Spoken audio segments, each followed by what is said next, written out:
muito bom dia. Estamos começando o Inspire-se desta segunda-feira, 5 de janeiro. Imagens ao vivo, direto de Canela, dia ensolarado em Canela. Neste momento faz 18 graus por lá. Muito movimento que está tendo a região aí de Gramado e Canela nestes finais de semanas aí, que precederam o Natal e que continuam, porque o Natal Luz segue durante todo janeiro, movimentando muito essa região, trazendo turistas de todos os lugares desse país. Seja bem-vindo, bem-vinda ao Inspire-se de hoje. No programa desta segunda-feira, nós vamos falar sobre a aposentadoria. Saber tudo, esclarecer as suas dúvidas sobre o que muda, as mudanças da aposentadoria para 2026, quais os cuidados que temos que tomar, quais as medidas para pensar com tranquilidade na nossa aposentadoria. Quem está perto de se aposentar aí deve ter muitas dúvidas, então a gente vai esclarecê-las com a advogada Camila Maciel. Também, segunda-feira é dia de quem? Serginho Viamonte no Beleza e Estilo. E ele vai falar sobre os cuidados com os cabelos agora para verão, sobre mitos e verdades. Então também esse momento de tirar as dúvidas aqui ao vivo no programa. E tem mais, tem muito mais, tem Ana Hoffman também aqui no Inspire-se hoje. Então te convido para fazer o cafezinho e vem pra cá tomar esse cafezinho comigo, que eu já tenho aqui a minha convidada de hoje, a advogada Camila Maciel. Camila, bem-vinda, bom dia. Bom dia, André, é um prazer estar aqui novamente. Que prazer te receber, sempre muito bom te ter aqui. Camila, e um feliz ano novo, né? A gente iniciando aí um ano cheio de expectativa, né? Um ano cheio de expectativas, posso dizer, porque eu acho que é o que a gente... no início do ano a gente faz, né? Criar expectativas e tentar cumpri-las ao longo dessa jornada aí, Camila. É isso aí, que bom começar esse ano com as expectativas e um planejamento, também, informações, né, rumo de como seguir aí. Então, acho bem importante, né, que a gente possa estar conversando hoje sobre as aposentadorias. Aposentadorias que muitas vezes esse assunto também se torna uma dor de cabeça. E gera muitas dúvidas, né? Porque existem mudanças e a gente quer saber tudo agora, o que muda para esse 2026. Temos mudanças efetivas aí, Camila?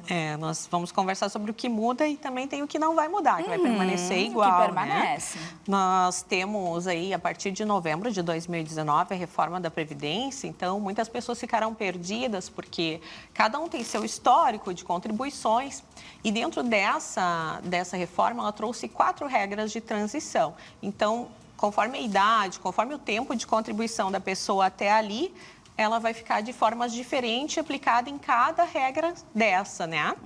Então, assim, nós temos 2 mudanças importantes, que é em relação à idade mínima.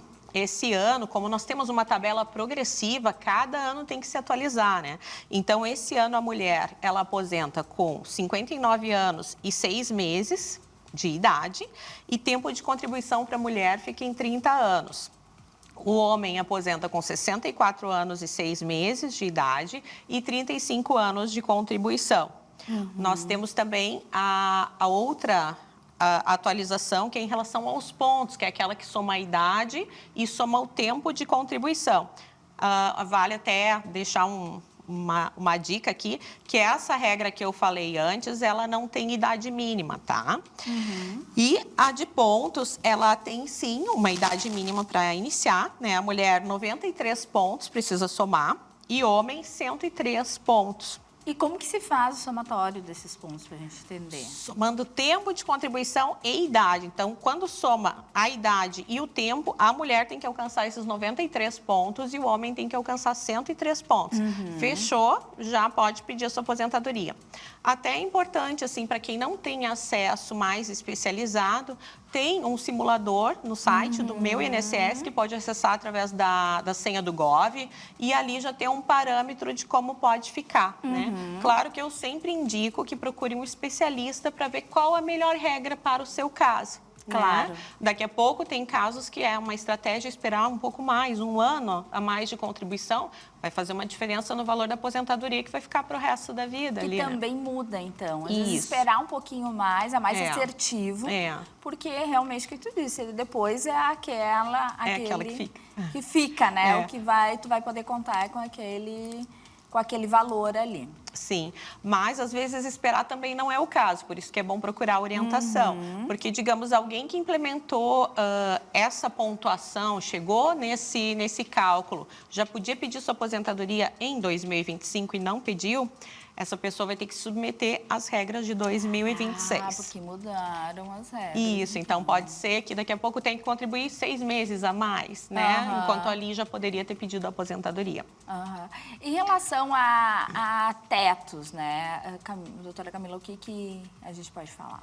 Assim como o salário mínimo atualiza também, né, o valor das contribuições. Então, nós temos aqui já em vigor, né, desde o dia 1º de janeiro, o salário mínimo atualizado para R$ 1.621 e o teto R$ 8.537,55.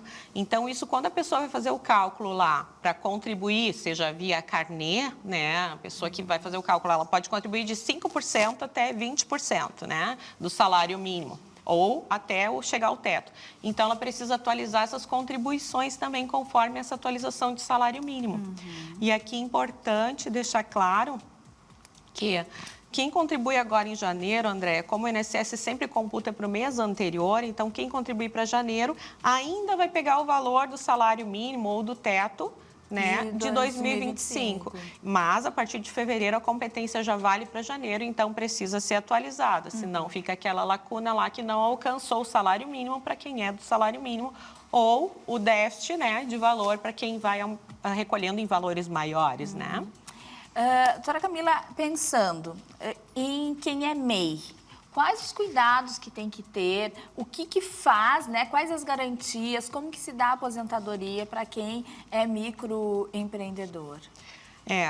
É importante recolher sobre o valor, né, correto e também quem está se aproximando da aposentadoria e tem interesse em fazer um planejamento de aposentadoria, pode ser estratégico, né, para ver como ficaram as contribuições.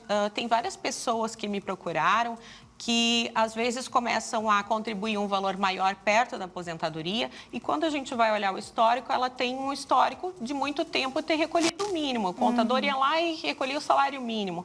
Então, essas contribuições maiores não farão diferença.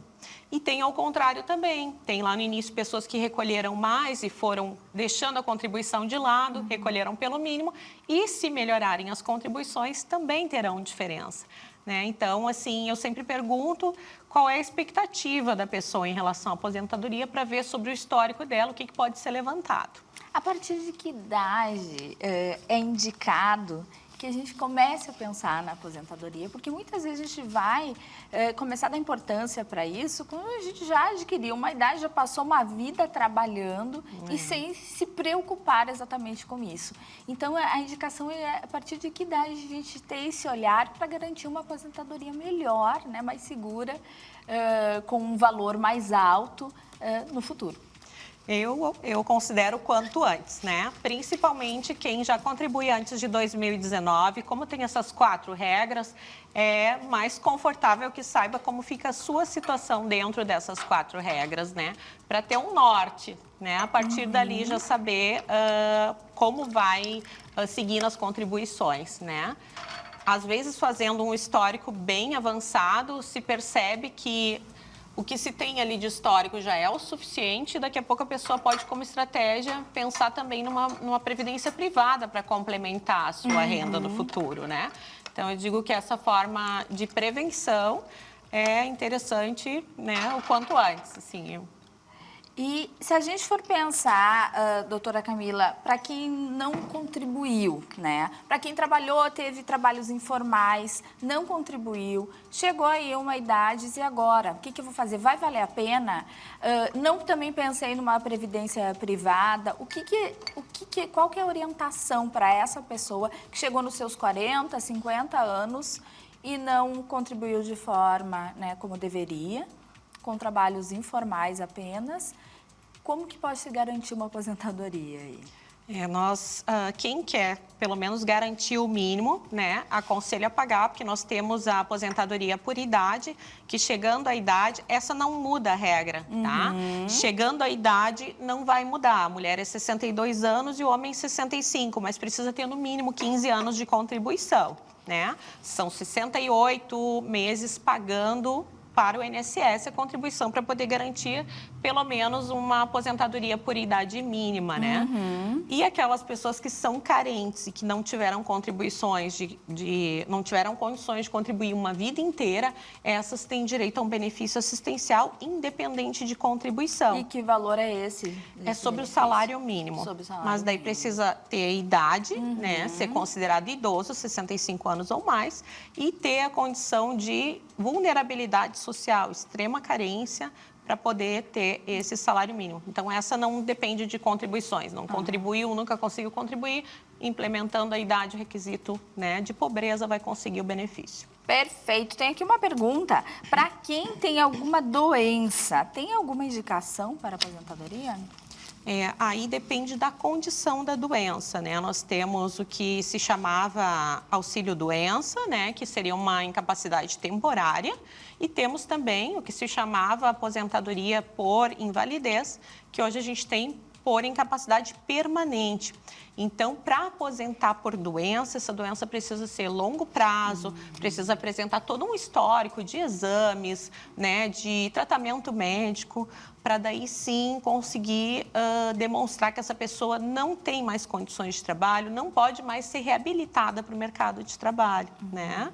Então, esse assunto é bem interessante, assim, e bem extenso, né? A gente pode entrar também em acidente de trabalho, aquelas pessoas que tiveram um problema, reduziu a capacidade, não pode mais desenvolver aquela atividade. Tiveram que ficar afastadas por um Isso, tempo. mas isso renderia um outro programa.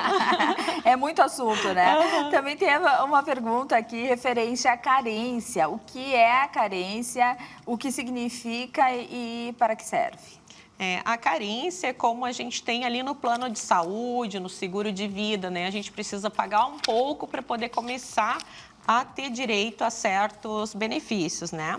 Então, dentro do INSS não é diferente e para alguns benefícios, sim, precisa carência, né? Que nem no caso de doença, né? Pedir benefícios por doença. A pessoa não pode ir lá e ter o diagnóstico e pedir para o INSS, é considerado doença pré-existente, porque ela foi lá com o diagnóstico e começou a contribuir, né? Então, tem essa carência, que é esse período de ela se vincular ao INSS para depois poder pedir benefícios em relação a si ou em relação aos seus dependentes. Doutora Camila, quando se está perto, então, da aposentadoria, quanto tempo tem que fazer essa solicitação? Qual que é o encaminhamento? Tem que procurar um advogado já para essas orientações? O que você indica? Quando está perto, já é o ideal procurar fazer o cálculo e ver qual é a sua condição, né? Porque às vezes eu recebo também clientes que já têm o direito à aposentadoria e já poderiam estar aposentados há um ano atrás, um ano e meio. E acabaram deixando de receber aquele período por não saber que já tinham direito à aposentadoria, né? Também aconteceu um caso bem interessante no escritório, que eu acho importante alertar a população, que é em relação a contribuir errado.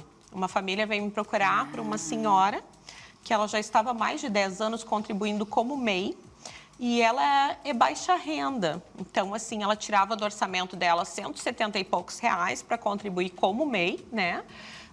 11% sobre o salário mínimo, sendo que foi verificado que ela pode ter direito a uma contribuição reduzida, que é 5% do salário mínimo, ou seja, reduz bastante, né? Quase 3 vezes o valor que ela estava contribuindo. Exato.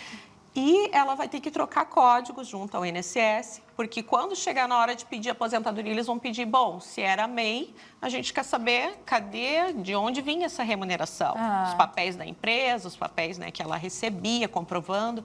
E ela não tem essa contraprestação, porque ela é do lar. Então, é importante estar atento ao código, né? Na guia ali tem um código que precisa preencher e aquele ali é o enquadramento da pessoa. Ela pode ser facultativa, pode ser remunerada, né? Pode ser contribuir acima do salário mínimo, no salário mínimo, baixa renda. Para cada situação tem um código. Doutora Camila, se quem estiver nos assistindo, né, ainda tem dúvidas referentes a todos esses assuntos que a gente está trazendo, porque realmente é algo um pouco mais complexo, ainda mais para quem nunca pensou sobre isso, né? Sim. Tem cálculos a serem feitos e talvez a pessoa... Eu mesma tenho muitas dúvidas em relação a isso e a esses cálculos todos. Tem algum site que possa trazer informações, possa procurar informações a respeito? Eu sempre indico, né? Tem o site do próprio INSS, que fornece informações, né, para a população, até mesmo orientações, assim, agora que eu estou repassando aqui de início do ano, de como chegar, né? Mas eu indico, assim, a procurar canais confiáveis de redes sociais, profissionais que já tenham experiência, né? Que já tenham um largo conhecimento, anos de experiência, né? Procurar indicações confiáveis também de pessoas que já tiveram resultado positivo, né? Porque, como é um assunto muito delicado e inclui muitos detalhes, a pessoa precisa também ter uma informação correta para seguir, né, o caminho correto. Senão ela vai lá num sentido, como aconteceu com essa senhora, estava contribuindo de uma forma errada e vai chegar lá no momento da aposentadoria e vai ter uma surpresa bem desagradável, né? Exatamente. Agora, chegou até a citar esse exemplo, que era dona do lar, né? Porque a gente sabe o quanto é trabalhoso também isso, esse envolvimento, só que contribuiu de forma, né? E se essa dona de casa, né, acaba não contribuindo, ela também tem que ter a consciência que ela vai poder se aposentar por idade.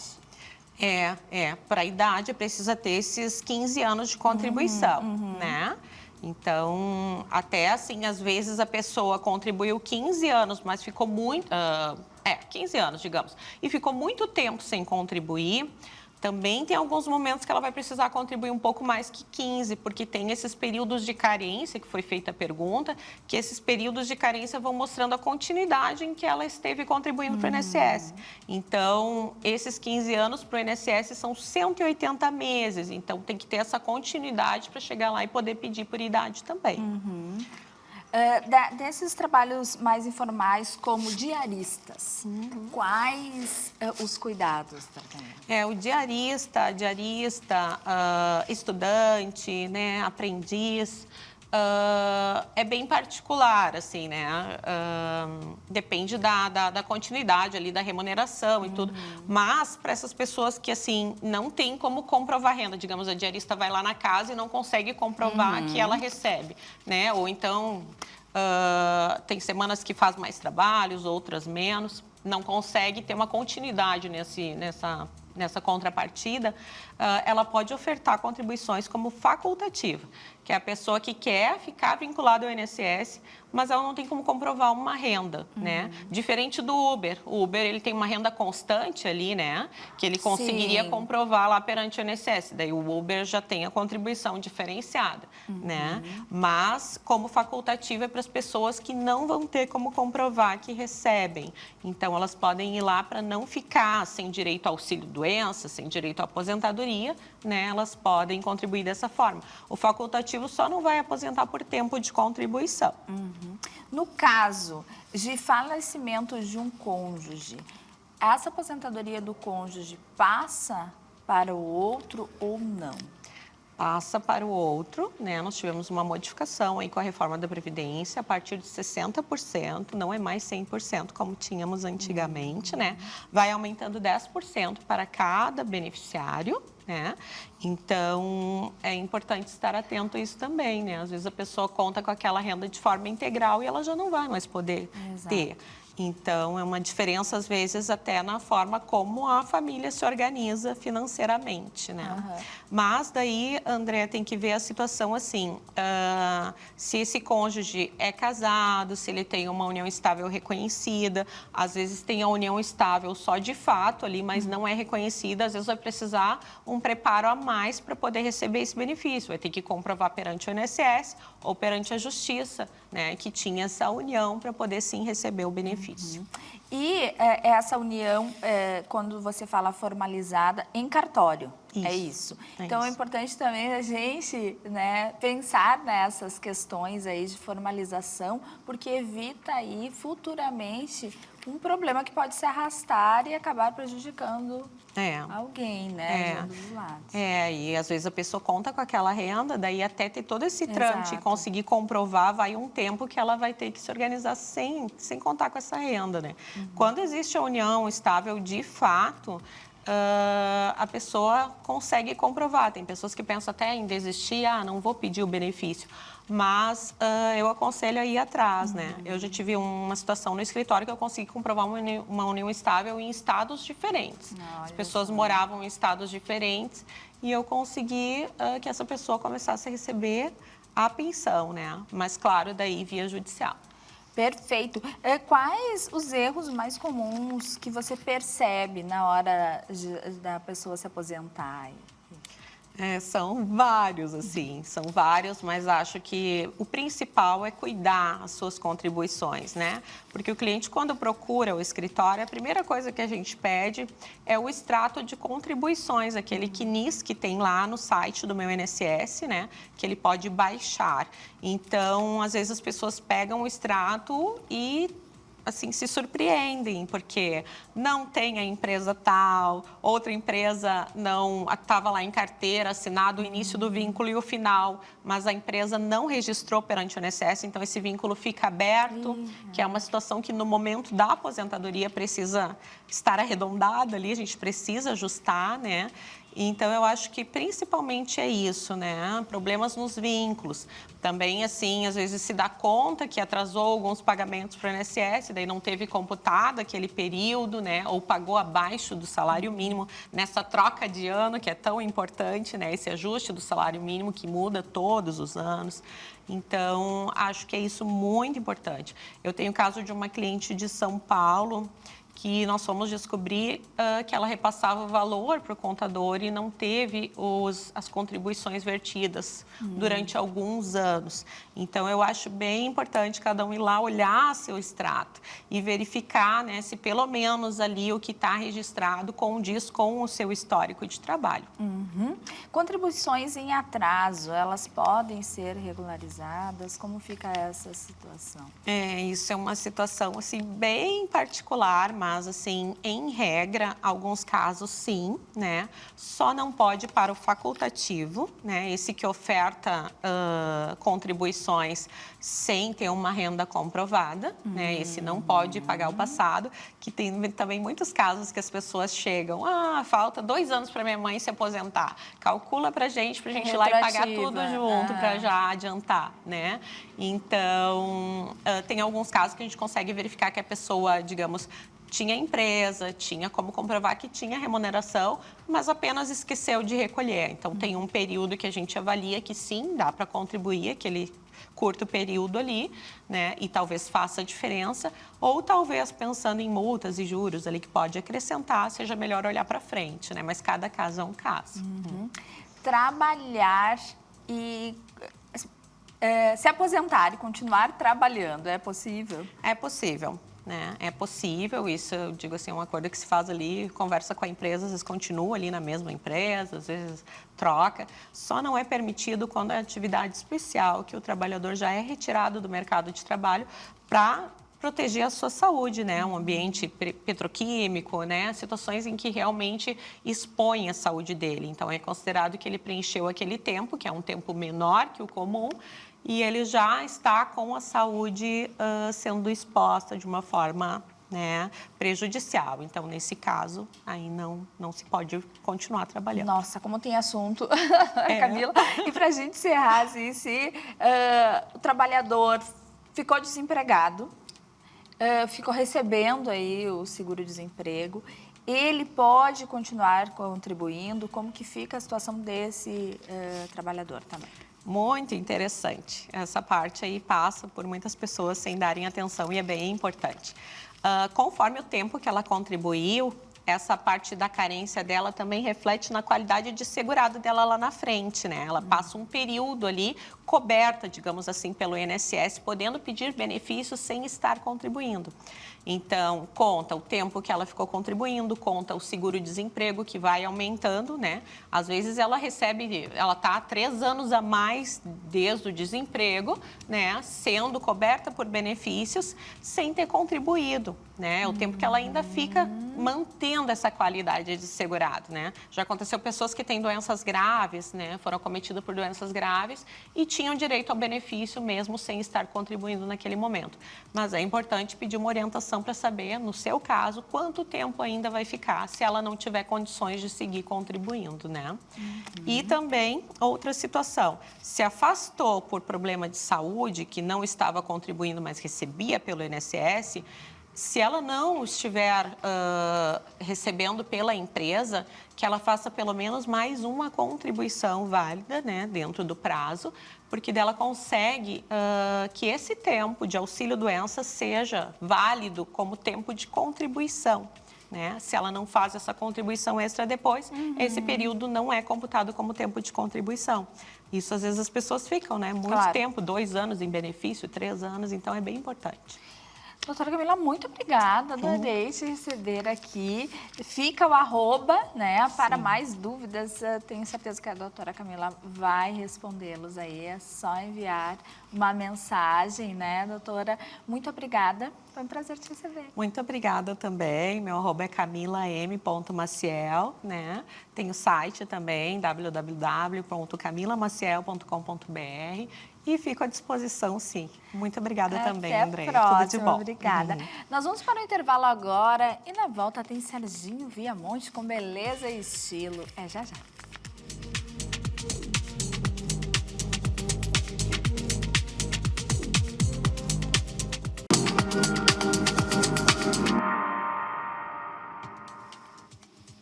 Estamos de volta. Você sabe o que é herpes zoster? É uma doença infecciosa que causa muita dor e desconforto relacionada aí ao vírus da catapora e que, apesar de muita gente não saber, ela pode sim ser prevenida. E quem traz mais informações para nós sobre esse assunto é a Ana Hoffman. Olá, público da Masper TV. Hoje estou aqui no Hospital da Santa Casa, em Porto Alegre, para conversar sobre um tema muito importante, a herpes zoster. Como que acontece, o que é contagioso, não é? E quem vai me contar e contar para você que está acompanhando também é o doutor infectologista da Santa Casa, o doutor César Rich. É isso, doutor? Herpes zoster é contagioso, não é? Como que acontece toda essa transmissão? É perigoso, é letal? Obrigada por me receber. Muito bom a gente poder conversar sobre essa doença, uma doença bem prevalente, né? Então, catapora, varicela, herpes zoster, são todos causados pelo mesmo agente, pelo mesmo vírus. Então, normalmente a primeira infecção vai ser a manifestação da catapora, aquela manifestação sistêmica, com febre, vai ter algum corrimento de nariz, um monte de lesãozinha, muita coceira, muito dolorosa. Mas, então, normalmente é aí que a gente se preocupa em termos de gravidade da doença. Depois, as 98, 99% das pessoas se curam, sem maiores eventos, mas a gente se torna um portador crônico. E aí é o zoster. O que é o zoster? É a nova manifestação, então são novas bolinhas, novas lesões, muito dolorida, em cima desse mesmo vírus, que a gente leva ele conosco o resto da vida, enquanto a gente consegue controlar, não ocorre nada. Se por algum motivo as defesas baixarem, a gente tem uma nova manifestação. Tá, então para o público que está acompanhando aqui entender, a zoster ela pode manifestar em alguma parte da vida para quem carregou a catapora, é mais ou menos isso. E por que ela se manifesta, doutor, em algumas pessoas e outras nunca? em teoria, todos deveriam ser capazes de controlar o vírus. A gente fez a primeira infecção e controla. Nunca mais vai se manifestar. Em momentos de estresse, pode ser um estresse orgânico, então uma pessoa está submetida a uma doença grave, está com algum tratamento que reduz suas defesas, uma quimioterapia, uma radioterapia, ou algum outro medicamento, ou um próprio evento de estresse agudo pode terminar reduzindo as defesas. Esse vírus que estava ali controladinho, ele tem espaço para se manifestar e ele volta a se multiplicar até o organismo conseguir controlar de novo essa doença, mais uns 10, 14 dias, dependendo o tempo e o tamanho da extensão. E ele pode novamente repetir e voltar em algum momento da vida? Sim. Para cada episódio que a gente tem, é a maior chance de ter mais um. Então, quem nunca teve vai estar no risco da maior parte da população que possivelmente não vai manifestar. Um outro fator muito importante é a idade. A cada década de vida aumenta o risco, então a gente vê muito mais zoster no idoso. E agora se diz que está mais frequente porque tem uma população maior, 80 mais, 90 mais. Quanto mais pessoas nessa faixa etária, mais pessoas sujeitas a manifestar o zoster, como a gente vê. E a cada episódio que se tem, quer dizer que a pessoa já não está mais controlando também. Então, é um risco maior de ter novo episódio. Qual parte do corpo costuma ter o zoster, ele atacar? Ele fica no que a gente chama de bulbo nervoso, que são os gânglios que a gente tem próximo à coluna. Ele vai se manifestar dali e pegar toda aquela faixa daquele nervo. Então, pode pegar uma faixa de um braço, pode pegar o rosto, que é uma região que muitas vezes ocorre, pegando o olho, inclusive, ou um segmento do corpo. Elas podem ser pequenas ou até muito extensas, muito dolorosas. Mas as pessoas normalmente vão se queixar da dor antes. Por quê? Porque ela está no nervo. Começa a se multiplicar no bulbo do nervo, no início do nervo, e depois tem a manifestação na pele. Então a pele, por mais que seja dolorosa, feia, é um evento menor quando a gente olha a doença em si. O nervo dói muito mais, as pessoas demoram muito mais tempo para depois recuperar daquela dor chata que fica depois. Doutor, então, para prevenir, qual seria a prevenção para herpes zoster hoje, para quem não tomou a vacina da catapora, por exemplo? Perfeito. A catapora, a varicela, é muito contagiosa. Então, primeira coisa, quando alguém tiver em contato, tem que tentar evitar o contato. Aquele líquido é rico em vírus. Quando alguém está com uma manifestação de zoster, tem que manipular com luva, tem que tomar cuidado para tentar ajudar se for tocar nos curativos. A ideia é que as crianças estejam todas vacinadas conforme o Programa Nacional de Imunização, o PNI. Isso previne a infecção. Depois, a gente que já tem catapora, então tu é um carreador desse vírus, quando a partir dos 50 anos, ou se tu for fazer certos tratamentos, existe uma vacina, existe mais de uma, mas hoje uma é o nosso carro-chefe, para reduzir esse risco. Ela não vai te curar, mas vai te dar mais títulos de anticorpos, que deve reduzir consideravelmente a chance de manifestar o zoster. Perfeito, doutor. Olha, o esclarecimento está feito. Então, você que já teve catapora ou tem filhos, né? Tentar tudo vacinar direitinho, cumprir, né, esse protocolo do calendário vacinal aqui, que o SUS, né, dali providenciando para todos nós, né, disponibilizando para todos. Então, fazer a vacina nas crianças e quem ainda não pôde se vacinar na infância, porque não tinha, hoje, então, fazer a da zoster, né, doutor? Exatamente. Então, o adulto pode se imunizar. E para quem já teve, isso é muito importante, né? Quem já passou o zoster sabe a dor que ele causa. E é uma dor que às vezes demora semanas a meses para aliviar.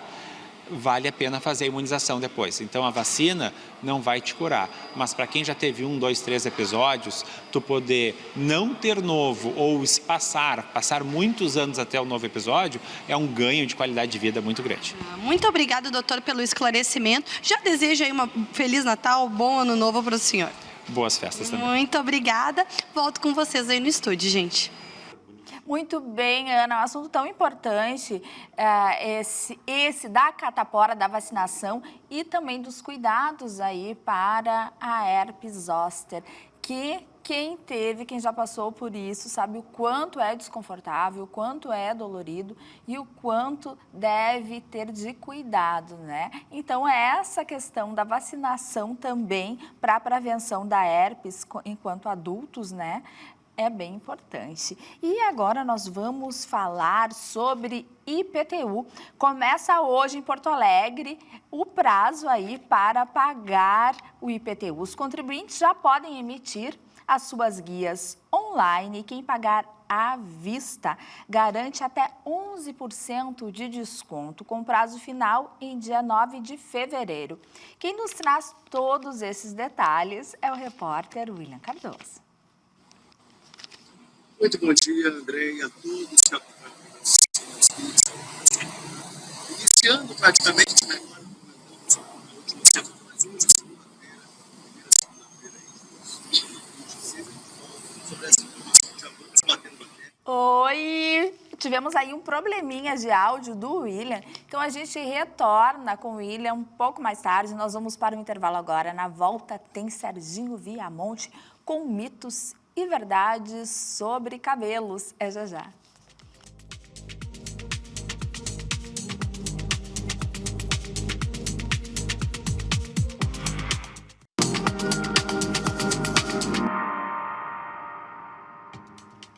De volta com o Inspire-se ao vivo para todo o Brasil. E agora é hora de beleza e estilo.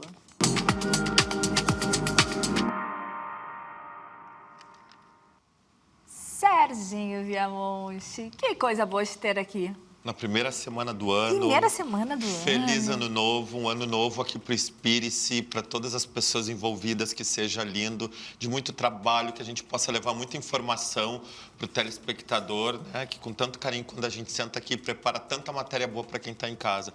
E um beijo para todos os telespectadores do Inspire-se. É verdade, amém, que assim seja, Serginho. Hoje você vem trazendo mitos e verdades relacionados aos nossos cabelos. Prepare-se que temos mitos e verdades, então, para cabelos mais saudáveis, para cabelos mais bonitos, com o Serginho Viamonte. E eu não vou perder tempo não, Serginho, nós já vamos começar. Hoje Bora a gente lá. vai arrumar o que está certo, o que é verdade, o que funciona e o que não funciona. É isso aí. Bora. Vamos, então, relacionado a crescimento e queda. Mitos e verdades. Vamos Cortar o cabelo faz ele crescer mais rápido? Mito ou verdade? Verdade, sim, porque a gente sabe que o nosso cabelo, ele tem um comando bem cognitivo na gente que ele entende, né? Que toda a ligação que tu tá cortando, que tu tá parando, que tu tá cuidando desse fio, ele tá trazendo o quê? Mais propriedade pro cabelo. Então, gente, a cada lá mulherada que curte um cabelo comprido, que eu amo também, a cada 2 meses aí, tudo certo. E cabelos que demandam mais, menos tempo. Quer um cabelo que cresça? Corte o cabelo. Amanhã já temos corte marcado, Bora, né, amanhã. Serginho? Outro, lavar o cabelo todos os dias causa queda, mito ou verdade? Então, tu imagina que se fosse causar, a gente fala que é mito, porque tu imagina se fosse cada vez que eu lavar, cair todo o cabelo em função disso, a nossa cabeça deveria ser furada. E tu imagina, cada vez que fosse lavar, a nossa cabeça não ia encher de água? Então, a gente sabe que todo problema relacionado à queda, venha ele genético ou hormonal. Então, são causas difusas que nós trazemos de dentro para fora e não de fora para dentro. E lembrando que cabelos oleosos precisam ser lavados, sim, todos os dias. Que essa história, não vou lavar para não boa. cair... Uhum. Ou não Mito. vou lavar que vai ficar mais oleoso, né? Não, negativo, Perfeito. negativo. E essas perguntas, lembrando que são perguntas recorrentes na cadeira do Serginho, nas redes sociais do Serginho e também nas minhas, que a gente sempre abre aqui, logo após o programa, a gente abre aqui logo após o nosso quadro, né? O espaço para vocês enviarem suas perguntas, suas curiosidades aqui. Então, a gente veio juntando ao longo do tempo e temos as mais perguntadas, pedidas, né? Aqui. Essa aqui é muito boa. Arrancar um fio branco faz nascer mais cabelo branco? Bom, a gente sabe que o cabelo branco também tem uma idade, porém, não cronológica e sim genética, que nós trazemos, né, da parte materna ou da parte materna, né? Então, a gente sabe assim que se cada vez que nós arrancássemos um fio branco, redobrasse, então tu imagina ao longo daquela mulher que arrancou 10 anos. Ela poderia ter 30 anos e o cabelo todo branco. Então, a gente fica em mitos. Mitos. Prender o cabelo com frequência causa calvície? Então, a gente sabe que a calvície está associada a vários fatores, mas nós sabemos que uma coisa muito ruim é que, embora a pessoa já esteja acostumada ao cabelo, quanto maior for a borrachinha, enfim, o que tu prende ele, tu vai estar fazendo uma tração sem intervalos. Então, isso também ajuda se a gente já está mais sensibilizado, se já é um cabelo mais fino, se é um cabelo que está com falta de vitaminas, ele ajuda sim. Então, vamos falar verdade. Verdade. Aquelas mulheres que prendem muito em rabinho, né, o cabelo sempre puxado, a gente percebe que ao longo do tempo elas vão, né, tracionando e perdendo o cabelo. Isso, nessa parte frontal, principalmente. Tanto é que a gente viu muito isso, gente. Ainda é claro que é usado e super respeito quem usa os mega hairs que são feitos, mas é com nanocola, é com queratina. A gente entende. Mas a gente, quantas vezes ao longo do programa também nós falamos aqui sobre, né, que ele fica fazendo uma tração. Desta mesma forma, o cabelo amarrado, não dormir de cabelo amarrado. Mas eu não consigo. Faz uma trança mais solta, não precisa ser apertado. Mas a gente sabe que essa tração, ela ajuda também ao cabelo, né, a descer. Perfeito. Agora vamos para a lavagem e higiene. Vamos lá. Água fria deixa o cabelo mais brilhante?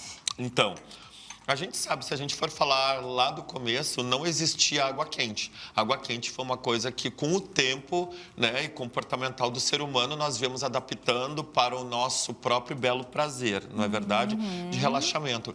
Mas nós sabemos que o cabelo ele não foi criado para altas temperaturas, não é verdade? Como assim, o que adianta tu ir lá e tu fazer uma mecha incrível e tu tomar o banho, gente? Eu brinco no salão, eu digo, a canja da galinha. Porque aquela água fervendo que a gente sabe que é o maior mal. Então, a gente sabe, quanto mais fria a água, muito mais a integridade do cabelo está sendo mantida. Então, a gente sabe, água fria, super valendo para o cabelo. Shampoo, precisa fazer muita espuma para limpar bem, mito ou verdade? Então, a espuma, a gente sabe que hoje ela já está relacionada à alta tecnologia, que antigamente, nós também falamos isso ao recorrer para algumas vezes no programa, que não é mais sobre a força que tu faz para limpar. Por que a gente precisa, que é uma coisa que as pessoas nunca, a maioria das pessoas não fazem? Deixa o shampoo agindo de 2 a 3 minutos. Por quê? Porque tu foi lá, tu fez todo o movimento circular, tu limpou o cabelo. E aquela espuma que ela está no fio, ela tem tecnologia ali, ela também está fazendo a limpeza sem precisar fazer a fricção, ou seja, judiar o fio. Então, é verdade, a espuma, ela também tem tecnologia para a limpeza do fio. Uau! Mito ou verdade? Shampoo anti-caspa resseca o cabelo? Então, depende hoje a marca que tu vai usar. Se tu usar o shampoo certo, nós temos shampoos que são controladores de oleosidade, controladores de caspas, que controlam o couro cabeludo, mas equilibram o resto do cabelo. Então, eu te digo que hoje o shampoo com alta tecnologia, ele não resseca mais, dependendo da marca, né, e a acessibilidade que a pessoa está tendo. Mas hoje eles já são feitos para a gente ter aquele equilíbrio no cabelo. Mitos e verdades sobre cuidados com os seus cabelos, com ele, Serginho Viamonte. Agora nós vamos falar de produtos e tratamentos. Serginho, usar máscara todos os dias faz mal ao cabelo? Então, a gente sabe que existem cabelos que precisam ser lavados todos os dias, como a gente falou aí, cabelos oleosos, né? Cabelos que tu tenha alguma outra escamação ou tá passando por um problema aí de couro cabeludo, que também é muito importante nós salientarmos. O couro cabeludo, a nossa casinha do cabelo, ele vai contar muito sobre, né? Porque as pessoas falam sobre cabelo e não falam sobre onde nosso cabelo mora, né? O nosso couro cabeludo. Estejam sempre atentos, é um couro cabeludo saudável, é um cabelo feliz, eu digo sempre isso. Então, máscara todo dia? Máscara, eu vou te dizer, se tu vai lá, tu faz muito esporte, se tu soa, sabe? A máscara, ela tem ali toda a tecnologia porque o teu cabelo precisa.